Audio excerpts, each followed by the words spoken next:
Dimanche 2 mars 2014, le point de l'actualité est sur votre télévision Labari, dont en voici le sommaire. Un nouveau protocole d'accord lie le gouvernement et la Fédération unitaire des syndicats de l'éducation du Niger fusionnent depuis le 28 février dernier. Le contenu de cet accord a été porté à la connaissance de l'opinion nationale ce matin au cours d'un point de presse. Dans ce journal également, le portrait d'une actrice, d'une virtuose, le mot n'est pas trop fort, du théâtre nigérien, Hajia Nana Aïchatou, plus connue sous le nom de Karade Kiyashi. Une immersion dans une vie d'actrice, pas comme les autres, dans quelques instants. Voilà donc pour le sommaire. Bonsoir, merci d'être avec nous et bienvenue au journal.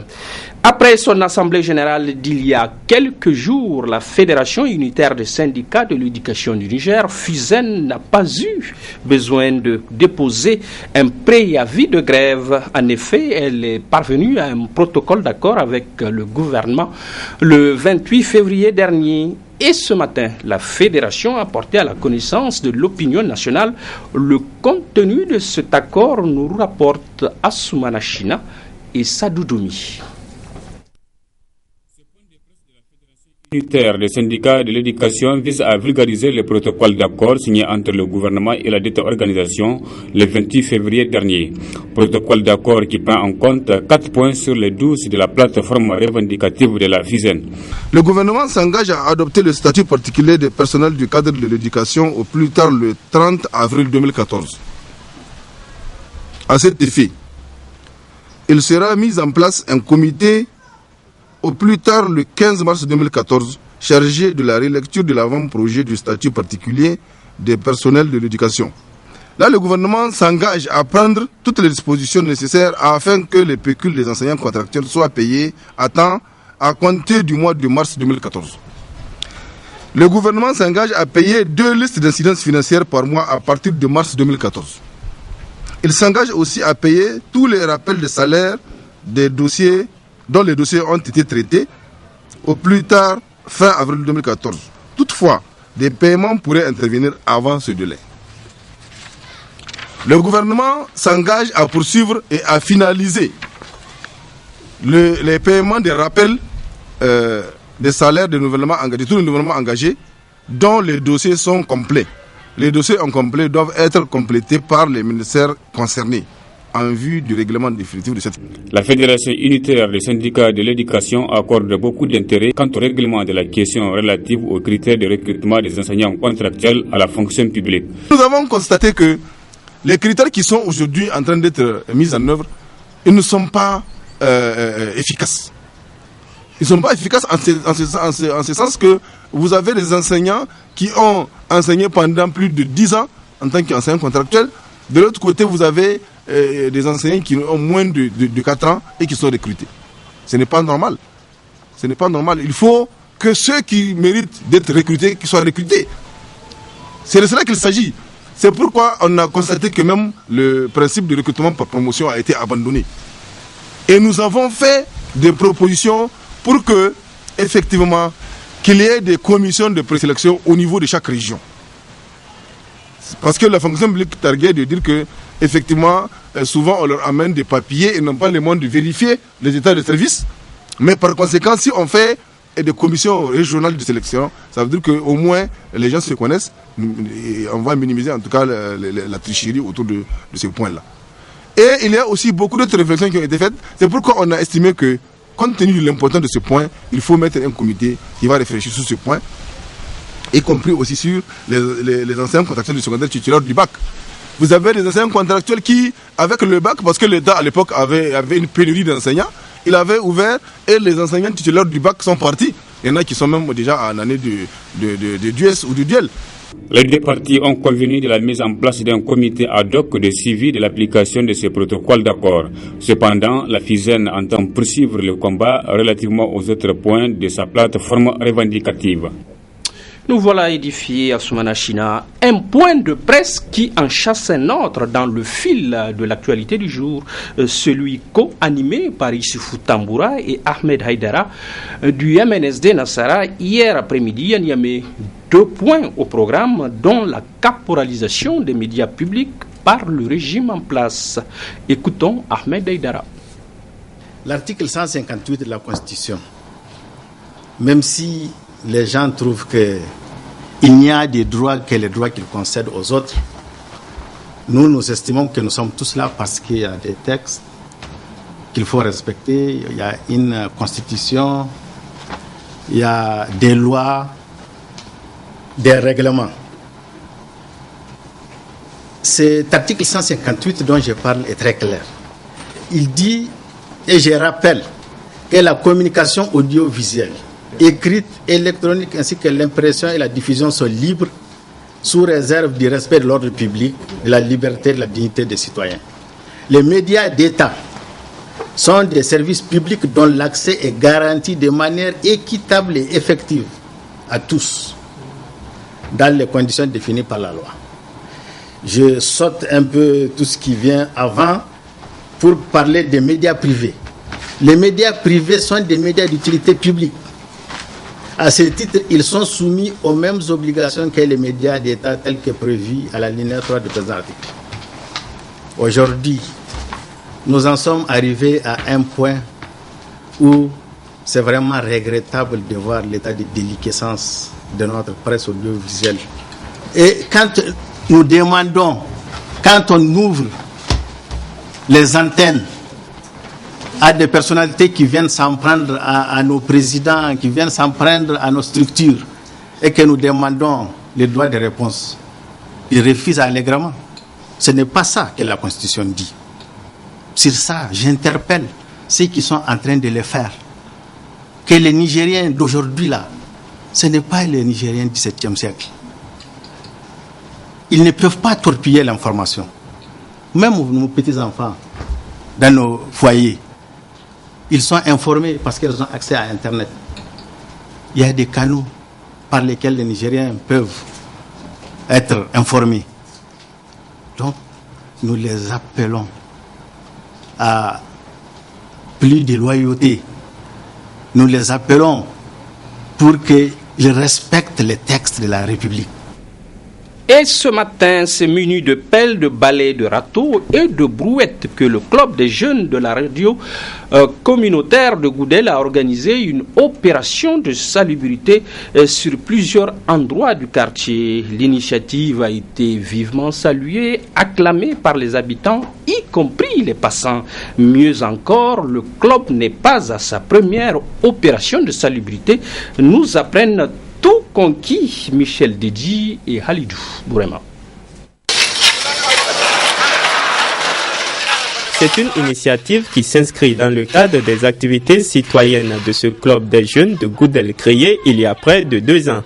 Une opération de salubrité à travers laquelle ces jeunes veulent ainsi donner un bel exemple à suivre à toute la population de ce vieux village de la capitale. Nous remercions les chefs du village et les conseillers de ville, plus les députés qui sont dans le village. Vraiment, ils nous ont aidés beaucoup. Je remercie encore la mairie nationale qui nous a fourni des matériels. Le seul problème que nous avons vraiment des problèmes de matériel. Parce que nous, le club jeunesse de Goudel, nous voulons rendre la ville propre.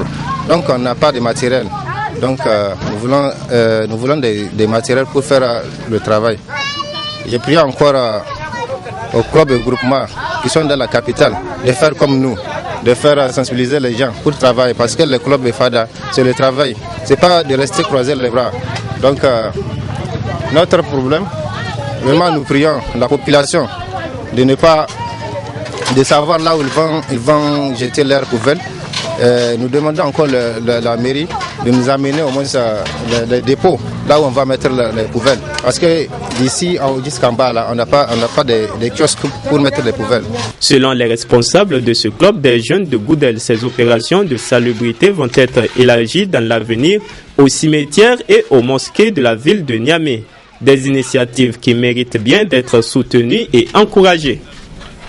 De la culture dans ce journal avec le portrait de la talentueuse et célébrissime actrice de la troupe théâtrale de Zender, Hajia Nana Aïchatou, connue sous le nom de Kara Dakiachi.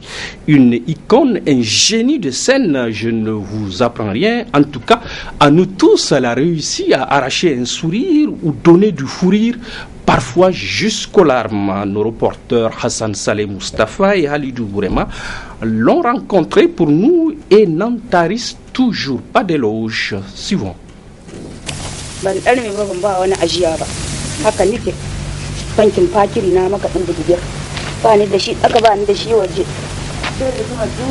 Hajia Nana Aïchatou, dite Hajia Delou, plus connue sous le nom de Kara Dakiachi, est l'actrice vedette de la troupe théâtrale de Zender.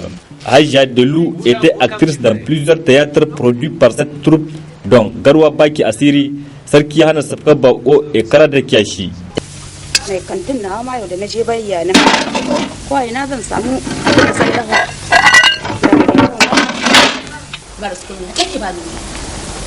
kuma menene na yi kiran ubanki zaki zo ki sana abinda za mu faɗi zaki ji ko za a misali in ka tafi gona in ka tar da tarin kara ka san me ke ciki to in ka kwaso shi da kiyashi a ciki duk ya yabe ka sai shi ma'anar kara da kiyashi kenan duk wanda ya rungumi kara ko ciyawa dole kiyashi ya yabe shi to ita kara da kiyashi ta kumshi abubuwa da yawa na mata na daya kaga a film din kara da kiyashi ba ta sani alhuri ba ta baki sai wannan 'ya'yan take sa talla shine za su kawo mata abin da za su ci abinci kuma ba ta cin abu mara daɗi sai mai daɗi ko kaji ko wani abin ga to ta zama kuma ga ɗaukan bashi duk mai kantin ta je tana mai daɗin baki ta kwaso bashi kuma su zo su cinye gobe kuma babu to kaji ma'anar kara da kiyashi tattai ya kasance na kasa ma ɗiyan nan aure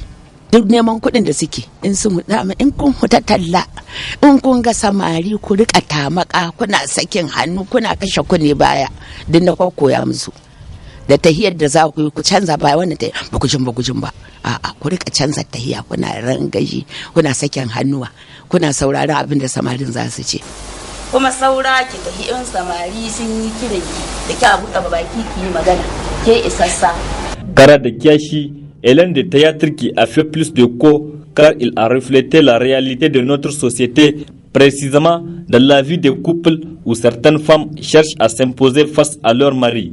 diyar kowa a mata kuma ni suna na ya huta ya kilin doki in dauki diyar zai ki haka nan kai ta gidan namiji dan ina masiyaciya a ka Allah ka wannan rane to amma ni ba da yauna ba ni ba da yauna ba to ni rigar zamani na sa ta to ni ban sa ni na san zamani Allah shine zamani yarda ba ki bata min suna ba a cikin yan uwana ba kamar malam zuru kaga namiji ne ga ayyar tijo amma bai fita wurin maza kullum yana kofa gida a kwance ta hana shi huta to akwai matan masu yin haka jidde na lankaya shi ciki ya ko ta daidai to kuma akwai inda aike ba da yara a gida ba zan aike su ba sai shine zuwa cefane kasuwa inda na sa shi gudu a kasuwa ya sai zabuwa ya saki ta tashi yake binta da gudu yara na bin shi malan tare to kaga mata in suka samu wuri ba abin da ba sai komai suna iya samun jinsi.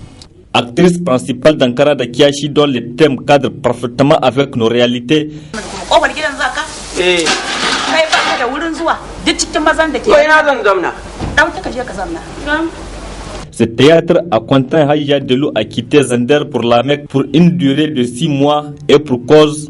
Yara ina huta sai su ta bina kara da kiyashi ho matal malan zuru mata ya kore ta ka san da ya kore ni ban ni da komi na shiga daki na dauko matashin kai ya kwaci na dauko ta tsohon matala ya kwaci na dauko ni tsohon kwano ya kwaci sai wani karto a gindin murhu na ce wannan karton uwata ta kawo mini duk lokacin da ka arme ni na aina dauki wannan yace je ki da shi to ai kaga abun kunya ne wannan da sun ganni ba su bari na wallahi saboda wannan na kaura maka sai ta zanna ta shekara 1000 a daki ba ka Allah sa ta gargadi kanta sakaran banza sakaran wofi wai ta hiya lamamo wannan uban naki ba kallon a kai ki gidan namiji da gado ba ko da tabar makaram no ba a kai ki ba in dan dai wannan uban naki Âgée de 83 ans, Hadja Nana Aïchetou dit Hadja Delou ou Kara de Kiachi a débuté le théâtre à Zander à la radio à l'âge de 37 ans et cela fait déjà 11 ans qu'elle a pris sa retraite. La veuve Hadja Delou n'a jamais eu d'enfant mais elle est grand-mère de plusieurs dizaines de petits-fils. Yau da gobe sai Allah duk mutum in ka san ka iya abu ka yi kokari ka yi shi wanda ka san ba ka iya sai ka shawa mai lahi.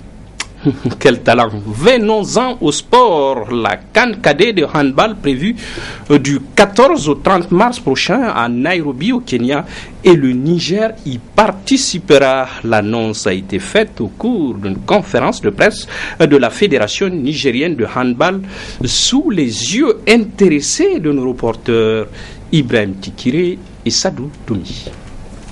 Devant un parterre de journalistes sportifs, la Fédération nigérienne de handball a annoncé le retour du Niger aux compétitions internationales.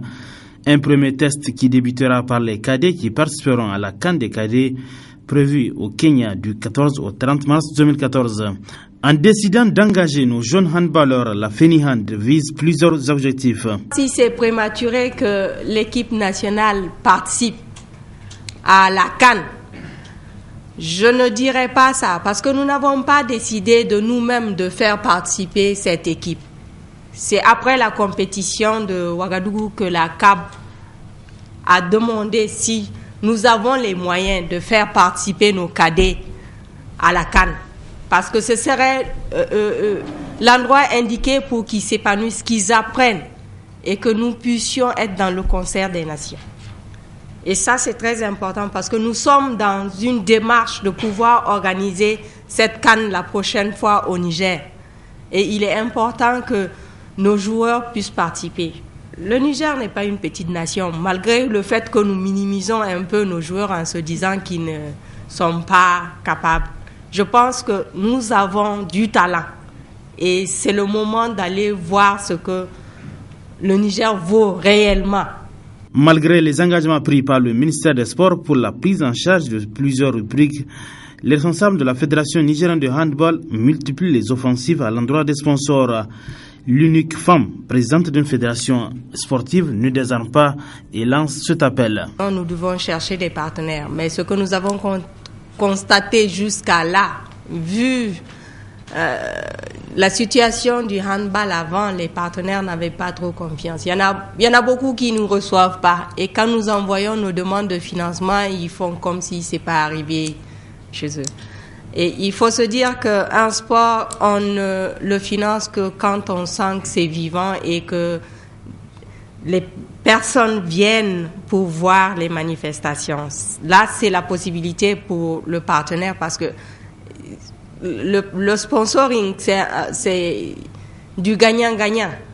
Et je pense que là, nous sommes à même, je pense après l'ouverture de saison, ils ont vu un peu la situation du handball, que les choses se sont réveillées et qu'il y aura certainement des gens, des sociétés qui voudront bien nous accompagner. La direction technique nationale de la FENIHAND s'est également prêtée aux questions des journalistes sportifs, notamment sur le point de la préparation technique de nos ambassadeurs. Nous avons déjà l'embryon.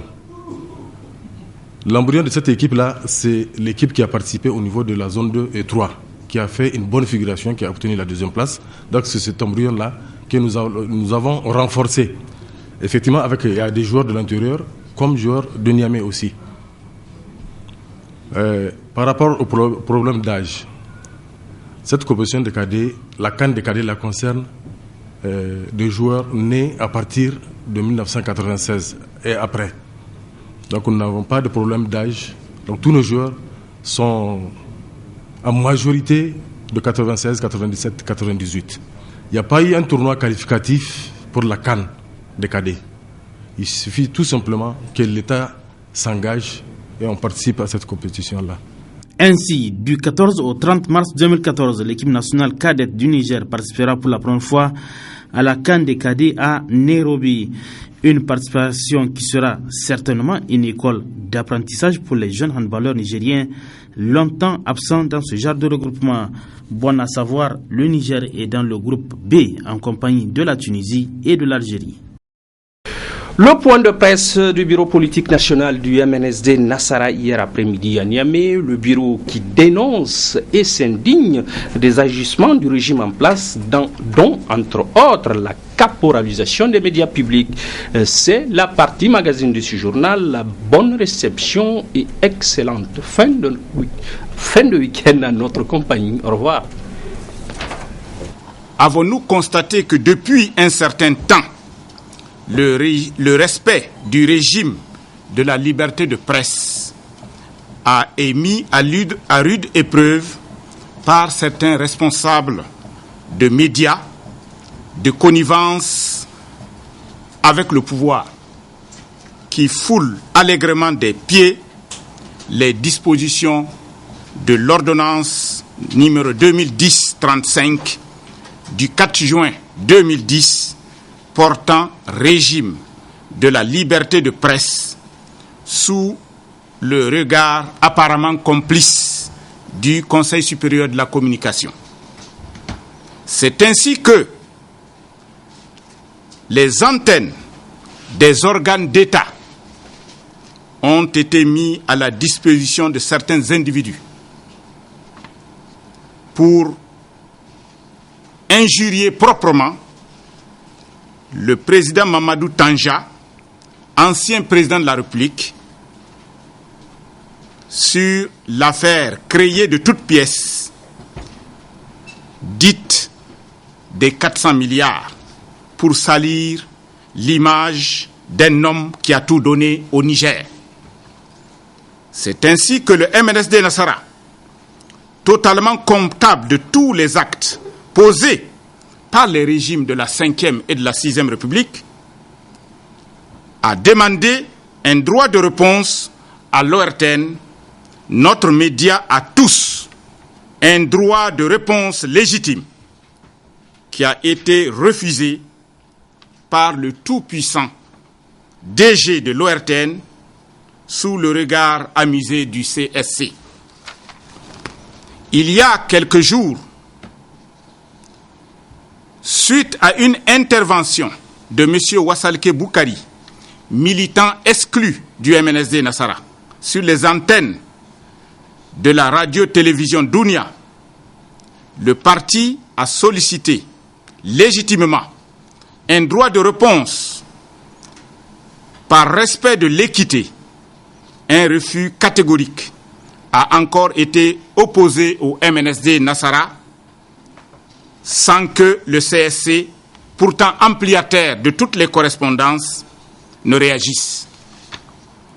C'est pour toutes ces raisons que le MNSD Nassara, par la présente conférence de presse, envisage aujourd'hui d'éclairer l'opinion nationale sur les deux questions de la crise au sein du MNSD Nassara et de l'affaire dite des 400 milliards. Au sujet de la crise au sein du bureau politique national, après l'exclusion de quelques membres, le parti MNSD Nassara a été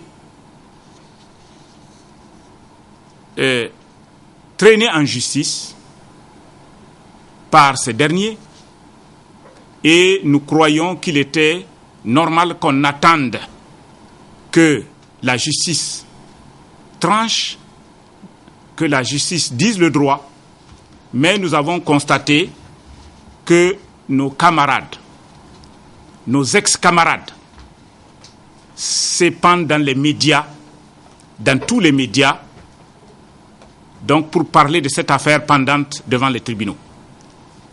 Donc, nous sommes obligés, tout en respectant donc la justice, de dire quelques vérités. Je dois rappeler que cette crise a pris racine à travers 3 réunions.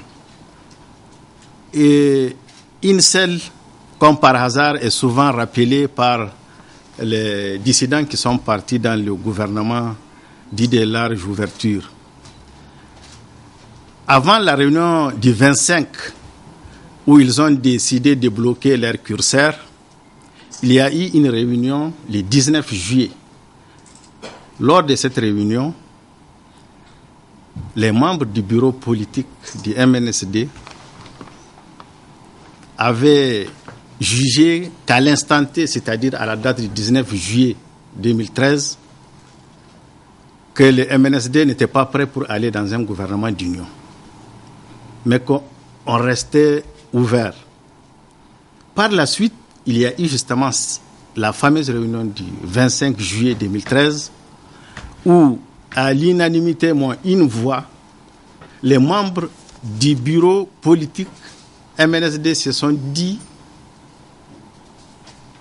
favorables à la participation à un gouvernement d'union sous deux conditions. La première condition, sur deux conditions majeures, celles que je trouve majeures. La première condition majeure, c'était que le président de la République donne les raisons pour lesquelles cette demande de gouvernement d'union a été faite.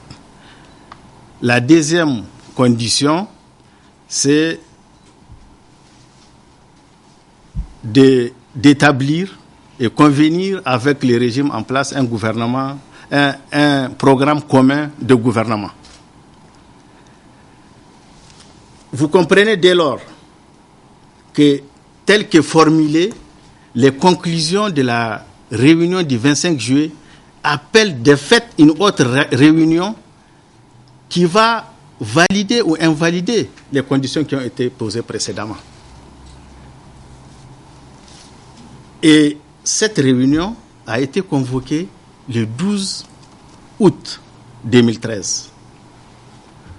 Au cours de la réunion du 12 août 2013, à l'unanimité, le même bureau politique, sans toutefois ceux qui ont décidé d'aller au gouvernement, puisqu'ils ont arrêté leur curseur au 25 juillet, comme je le disais tout à l'heure, ils ont brillé par leur absence à la réunion du 12 août 2013, mais la réunion s'est tenue conformément au statut et règlement intérieur du parti.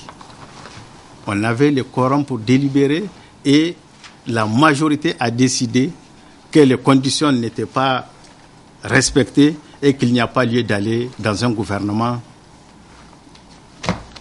d'union nationale.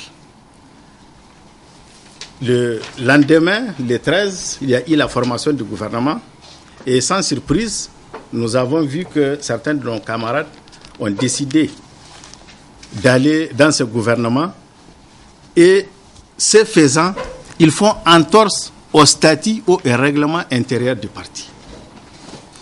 Les statuts, notamment en leur article 8, disposent parmi les principes directeurs du MNSD que chaque militant a l'obligation d'appliquer les décisions adoptées.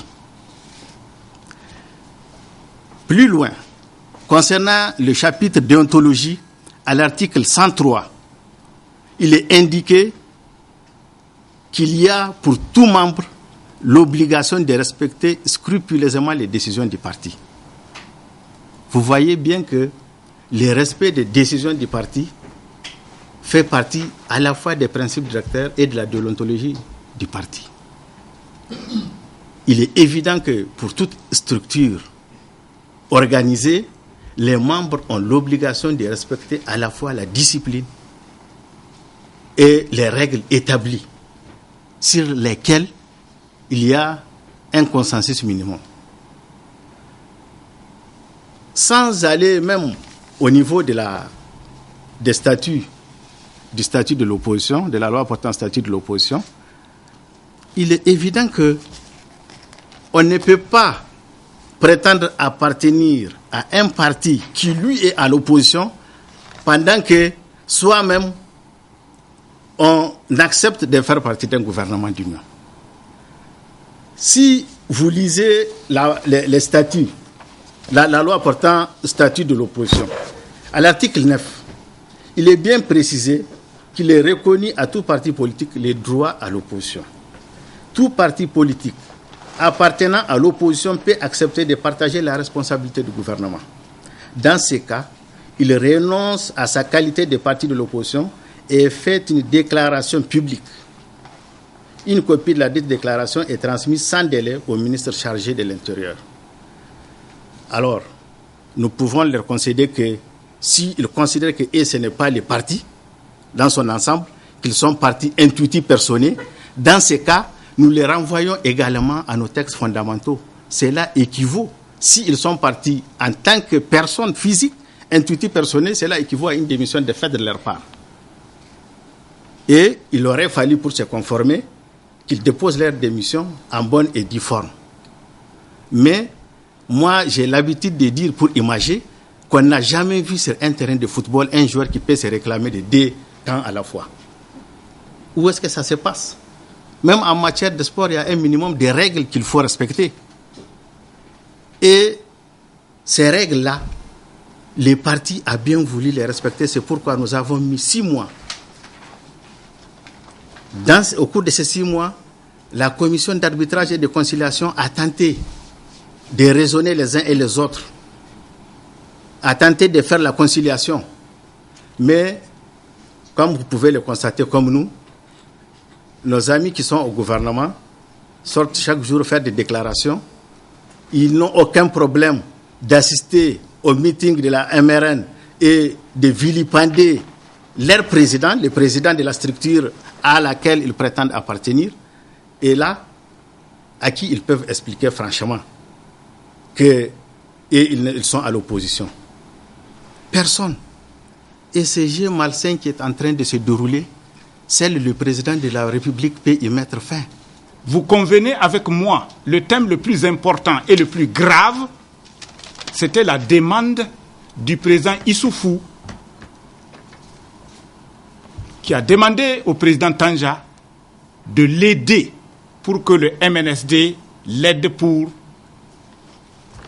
se séparer ou briser le président Hamamadou. Et Tanja lui a bien répondu. Il a dit, Monsieur Issoufou, vous avez un mandat de 5 ans. Ce que je vous demande, c'est entendez-vous avec M. Hamma Amadou, qui t'a aidé à arriver au pouvoir pour gérer le Niger jusqu'à la fin de votre mandat. En ce qui concerne le MNSD Nassara, le MNSD Nassara n'a pas la tradition de rentrer dans des sales boulots, comme on le dit, dans des opérations malsaines. Vous avez bien vu, le président Tanja est sorti lui-même dire que ses propos viennent de lui. Et il a véritablement justifié les 400 milliards. C'est justifié. Le président Tanja a même dit beaucoup moins, parce que nous savons que c'est plus. C'est plus parce que qui a fait sortir l'uranium des Chinois et Imouraren? Il fallait le mettre dans la balance. Il ne l'a pas fait. Qui a fait sortir le pétrole aujourd'hui, dont certains que vous connaissez bien disaient que c'est de l'eau à la télévision, et aujourd'hui, ils s'en prévalent. Vous les connaissez bien. Qui a fait sortir cette richesse? C'est le président Tanja. Donc, vraiment, le président Tanja n'est pas incontable. Parce qu'ils ont amené le débat très bas, y compris le ministre Cissé, pour dire que ce n'est pas des comptes, ce n'est pas un compte en banque, ce n'est pas ceci, l'argent n'est pas là, l'argent est chez lui, etc., etc. Un président de la République n'est pas un caissier. Un président de la République n'est pas un comptable. Un président de la République, ce n'est pas un trésorier, ni un financier, ni un banquier. Un président de la République est un homme qui dirige la nation, qui veille au développement d'un pays. Et cela, personne ne peut nier que Tanja ne l'ait pas été. Donc, ils ont continué. Maintenant, nous allons vous dire que les 400 milliards, donc la paternité, c'est bel et bien Tanja. Parce que les 300 milliards, il y a eu Jeddah, où tous les bailleurs de fonds ont adopté et se sont engagés pour le programme Kandaji. On dit bien le programme Kandaji, qui comprend 3 phases. Parce qu'il y a un ouvrage le barrage. Mais on ne fait pas un barrage pour le faire seulement. Il y a le barrage qui est la première phase et il y a deux autres phases qui sont l'aménagement de 45 000 hectares d'aménagement hydro-agricole et l'autre volet donc, qui est donc la production d'électricité. Donc le projet devait être conduit à bon port. Mais qu'est-ce que nous assistons? Donc l'entrepreneur a été étranglé. Donc le premier constructeur le contrat a été résilié. Et maintenant, et tout cela pourquoi? Parce que tout simplement, les gens veulent faire encore d'autres appels d'offres pour avoir des commissions. Mais Dieu nous montre, au lieu de tout faire pour que le premier entrepreneur termine les travaux, la résiliation ne sera pas sans conséquence sur le projet. Donc, les 300 milliards, Tanja en a totalement la paternité. Il faut le reconnaître.